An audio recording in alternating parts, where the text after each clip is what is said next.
The man at the security desk read her work order 3 times before he believed it. "Pest control," he said. "Wasps," Maggie Flynn agreed.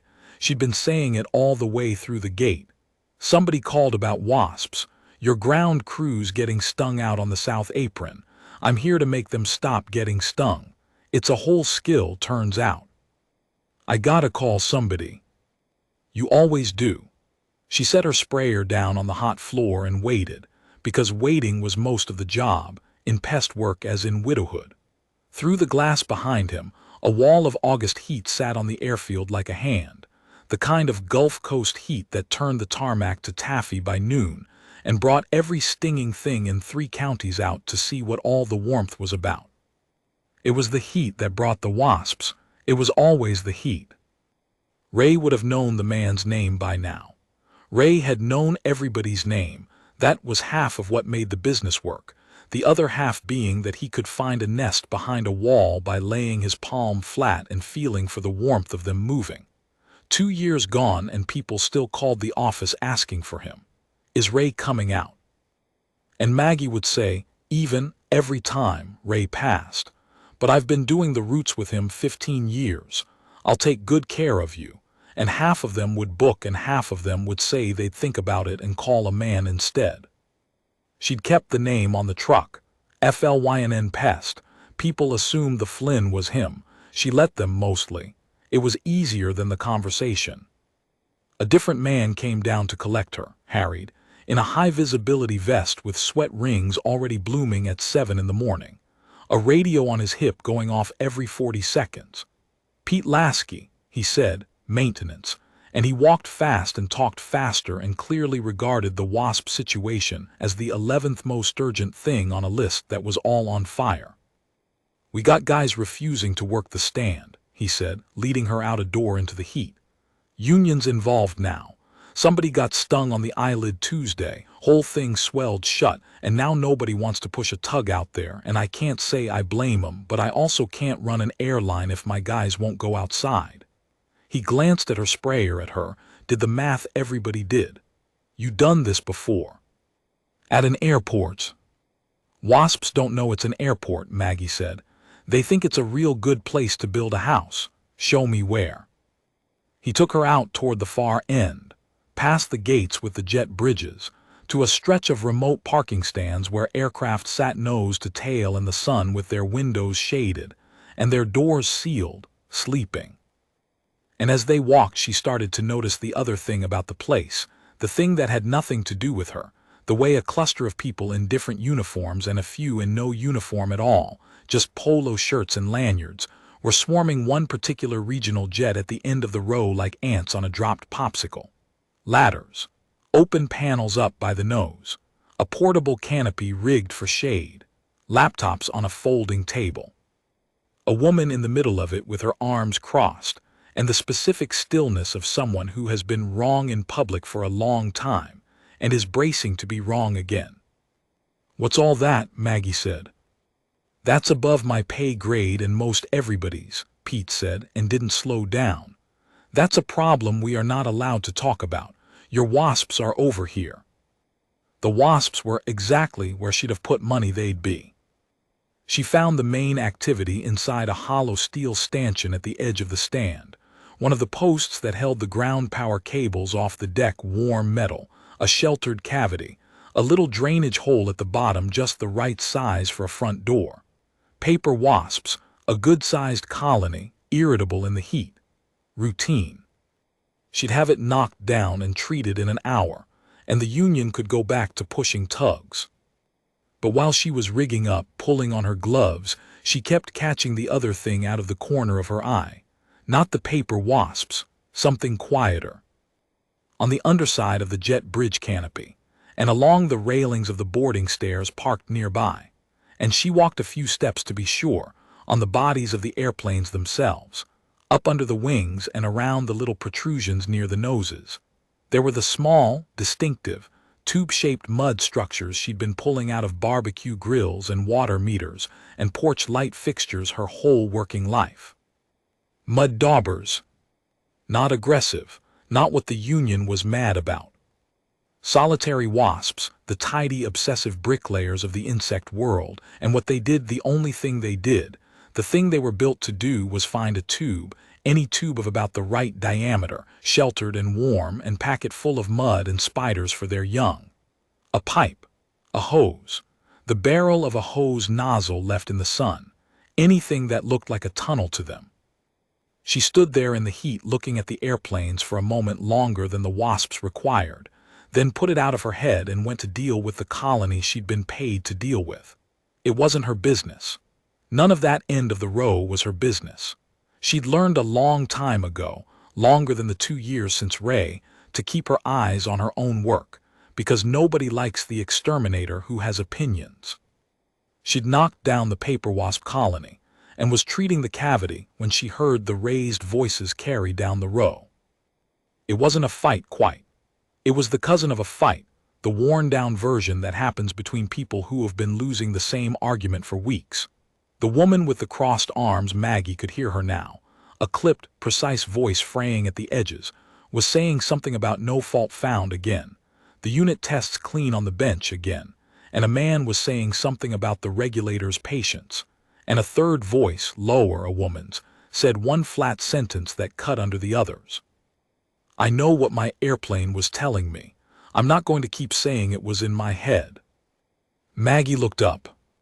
The third woman stood a little apart from the engineers, in the white shirt and dark slacks of a pilot, no jacket in the heat, mid-40s maybe, with the kind of straight-backed composure that costs effort to maintain.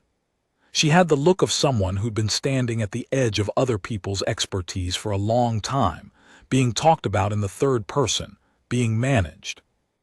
Maggie didn't decide to walk over. That wasn't how it worked with her, ever. Her feet decided and her brain filed an objection later.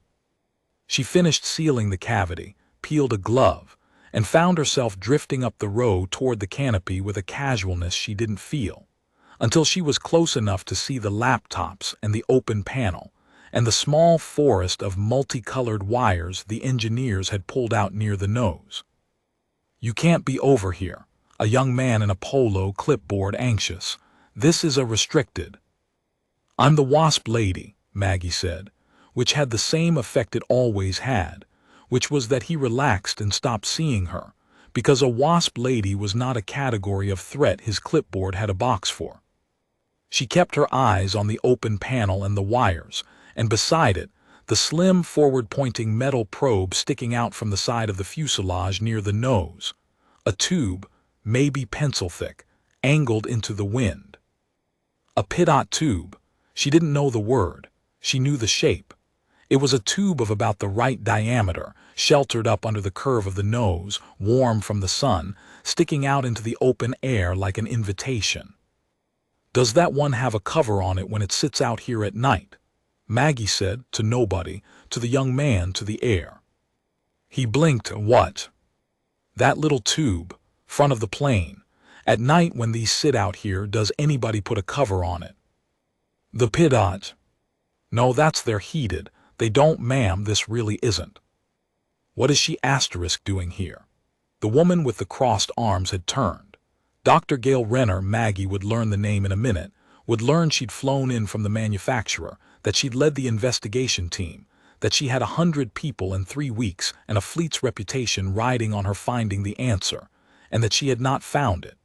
Renner looked at the sprayer, the gloves, the work order still folded in Maggie's breast pocket, and arrived at the same place everyone arrived. This is a secure operation. You need to leave. What's wrong with the airplane? Maggie said. Not a challenge. Just a flat question, the same one she asked at every house. What's wrong? What have you seen? Where have you seen it? That's not. It gives wrong speeds, said the pilot. Captain Joan Pierce, though Maggie didn't have the name yet either. She said it before Renner could stop her, said it the way you say a thing you've been forbidden to say and have decided to say anyway. On certain flights, the airspeed goes wrong. I had it on the 17th climbing out, the speeds disagreed, the warnings went off, the stick shaker, the overspeed, both at once, which isn't supposed to be possible. I flew it on the standby and the pitch, and we got down fine, and they tore the airplane apart and found nothing. And now, There's a file with my name on it that uses the word response a great deal." Her jaw worked. "And it's happened on 2 other tails since, to other crews, and everyone keeps testing the computers and the computers keep being fine. And I'm the one whose judgment is the open question." "Joan." Renner's voice had a warning in it and something else under the warning, something tired, because Maggie would understand this later too. Renner didn't think Pierce was lying. Renner thought the airplane was haunted in the way engineers mean it, a fault with no findable cause, and that was the worst thing a fault could be. Maggie looked at the little tube up under the nose. She looked down the long row of regional jets baking in the August sun. She looked at the mud daubers' tidy tubes on the railings and the canopy and the bellies of the airplanes, the bricklayers going about the one thing they knew how to do. "Can I see up inside that tube?" she said. "Absolutely not," said Renner. "It tests clean on your bench, right?" Maggie said. "You pull the part off, you take it inside, you put it on the machine, it's perfect. Every time. So you put it back and it happens again. And it only happens on some flights and you can't make it happen when you want it to." Renner went still. "How do you?" "Because that's what a clog does," Maggie said. "A partial one. It's there and then the air pressure shifts it and it's not, and by the time you look it's gone, or it's far enough up the tube you don't shine a light that far because why would you? You're looking for a bad wire." She nodded at the probe. "When you took it off and carried it inside, did you ever look up the actual tube? Not the connector, not the electronics. The hole, the straw. Did anybody put a light up the straw?" Nobody answered, which was an answer. 7 minutes, Maggie said. "Get me a borescope or a bright light and a wire in 7 minutes, and if I'm wrong you can have me walked out and I'll go quiet and finish your wasps for free. But I want to look up that tube. Because I will bet you this whole truck that there's a mud dauber's nest in it. And I'll bet you the planes that did it all slept somewhere warm and wet on a night in the last 6 weeks. And I'll bet you it's the same somewhere for all of them." It took 9 minutes, not 7, because the borescope had to be fetched from a toolbox 2 stands over, and Renner spent 2 of the minutes deciding to allow it. But she allowed it. Maggie watched her decide, watched the precise, proud, exhausted woman weigh 3 weeks of being wrong against the indignity of letting an exterminator near her airplane, and come down, barely, on the side of just wanting it to be over. They didn't even pull the part. A technician fed the little fiber-optic camera up into the pitot tube while everyone crowded the laptop screen in the shade of the canopy, and the image swam and steadied, the inside of the tube gray and ridged, and then, maybe 2 inches up, past where any sane person would have stopped looking for an electrical fault, the gray gave way to a wall. A neat, packed, unmistakable plug of dried mud. Nobody said anything. The technician pushed the camera a hair closer, and the screen filled with it, the fine masoned texture of it, a little fortress built by something the size of a paperclip in a tube that cost more than Maggie's truck, and the whole haunted, unfindable 3-week ghost of it resolved, on a laptop screen in the heat, into a wasp's idea of a good place to raise a family.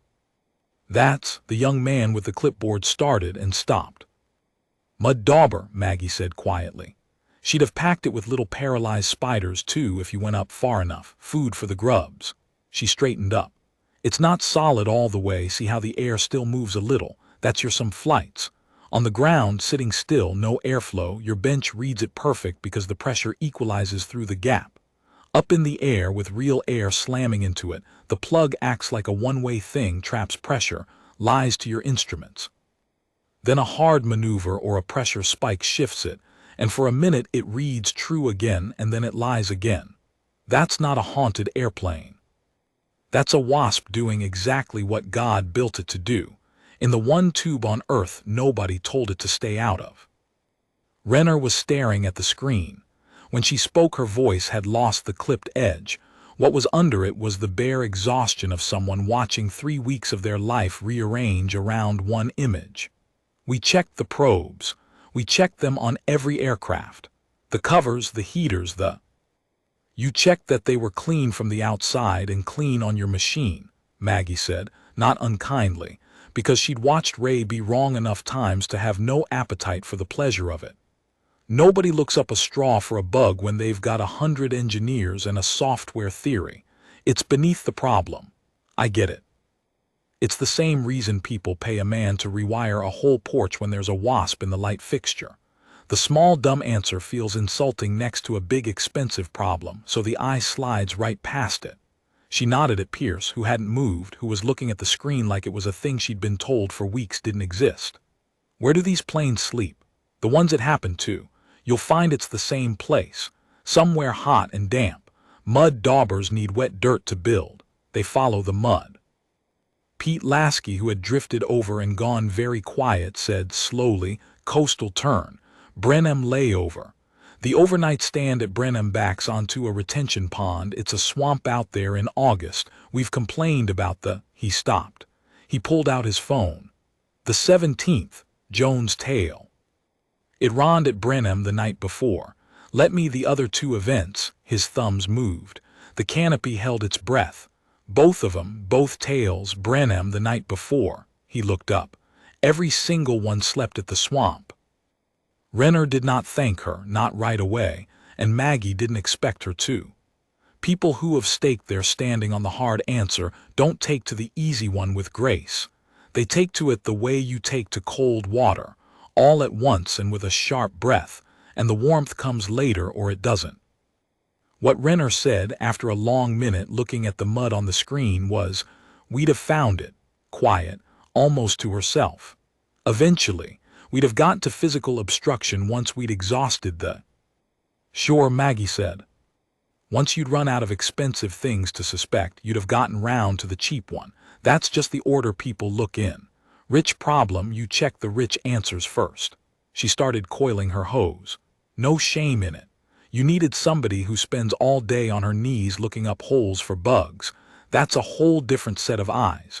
You've got the best eyes in the world for what's in the manual. This was never in the manual. It was Pierce who came to her after, while the engineers were already on their phones to the regulator and the fleet manager. And whoever you call when the answer to a near disaster turns out to be a wasp.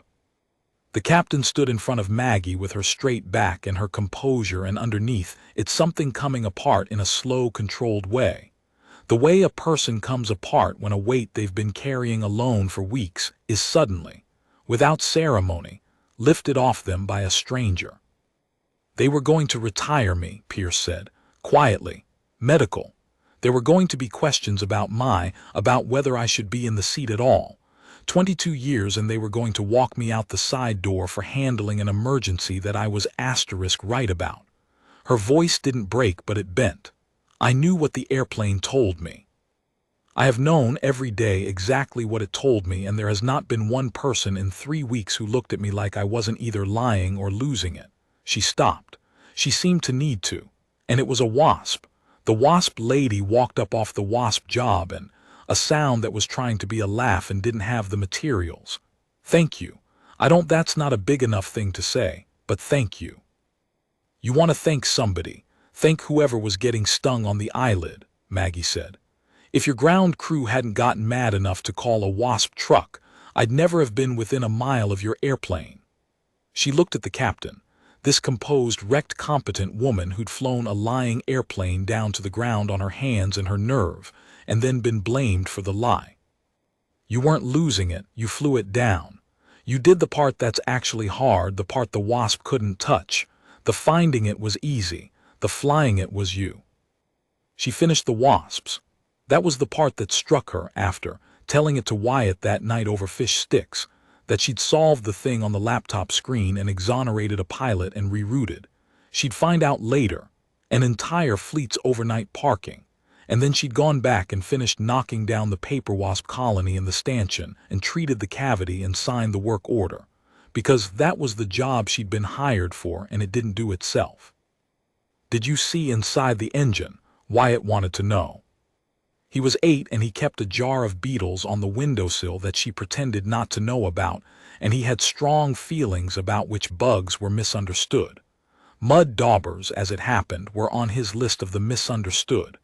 Mud daubers don't even sting hardly ever. They're not mean. Everybody thinks they're mean 'cause they're big. I know, Bug. They just build stuff, they're builders. He dragged a fish stick through ketchup. It's not their fault somebody put a plane on their tube. Maggie looked at her son, at the matter-of-fact justice of him, at the jar of misunderstood beetles glinting on the sill in the last of the light, and thought about the woman with the crossed arms who needed 3 weeks and 100 engineers to look up a straw, and the captain whose 22 years had hung on a thing the size of a paperclip, and Ray, who'd have found the nest by laying his palm flat on the airplane and feeling for the warmth of them moving, and who'd have charged them $60 and told the story for the rest of his life. No, she said, it's not their fault. They were just doing the one thing they're good at in a place nobody thought to check. She reached over and stole a fish stick off his plate, and he let her, which was its own small grace. Turns out that's most of how the world breaks, Bug. Something small doing exactly what it does, somewhere nobody important was looking. And then you came. And then somebody got stung on the eyelid, Maggie said, and then I came. That's the whole story. Don't let anybody make it grander than that.